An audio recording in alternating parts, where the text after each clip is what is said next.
gotten over seeing one of those images. And every time you look at it, even, you know, Have you ever noticed how misery is kind of perception, and how people who we hear about in the news are real people? Like, hear that person died and they're a real person, or was killed in a drone attack, or was hung on death row, or found out they were innocent, etc., etc. You know how misery and happiness is kind of perception. Like, there's some girl who got life without parole, and people think she's innocent, and she very well may be. All these cases, and this person who was burnt alive and stuff. Now, in comparison to our problems, or something like, some people have problems like, oh, they're a virgin, oh, I don't have enough money to get this cool thing, or to get my computer fixed. Compared to being on death row, or being in prison for life, or being attacked by an animal, or losing an arm. This teen in Oklahoma lost his arm in a pump jack accident. Now, see, that would be worse. I mean, I know it's a no-brainer, but we don't think about that this is real. These are real people. And how greedy and etc., some of us have become. Or have always been. I was eyeing this motor scooter. It was only $1,000-something. Well, not only. It'll take me a few months to save up for it. But when I think about once I get it, of course it'll be cool, you know, I will ride it around and everything. But I'm not going to tell you exactly where I live, but I live in the city. And, I can just buy a bike for only $500. And that'd do fine. Plus, there's also metro rail lines and everything, so I can just do that, and that'd be cheap. I mean, I can just do that also.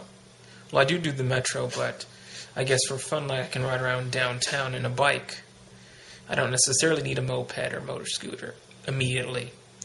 So I can wait till next year to buy one.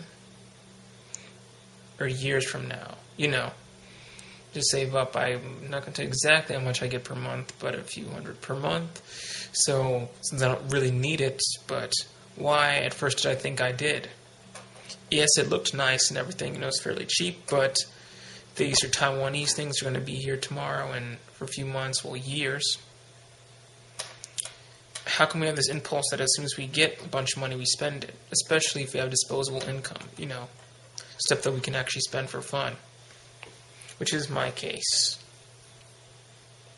And a lot of teenagers' case, too, because instead of their parents, you know, except for doing the schoolwork and doing chores, you know, the money that their parents give them is, you know, disposable since they're not told to pay bills with it.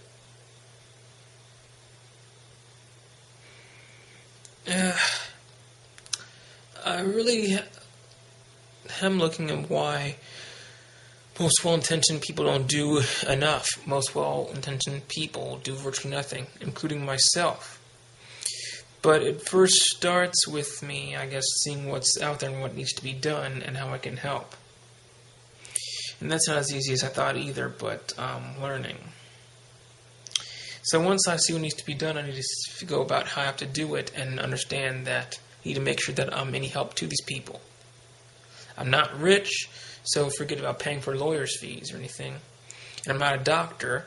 I can go to medical school and learn how to treat people and try and discover some medical breakthrough, like how to regenerate severed limbs. But right now, I have absolutely no idea how to do that. And I'm sure there are plenty of people with super medical degrees and decades of medical practice who don't know how to do that. So I'm no help to those people either. I know this is kind of random, but just some thoughts, you know. For some of you out there, be lucky. Just because you don't have something. If you look at your thoughts from another perspective, I know it sounds junky-like, but especially if you get high or something, like for those of you who are stoners, if you get really high, you look at your thoughts from another perspective, and you see that they really are insignificant compared to all the shit that's happening to people around the world.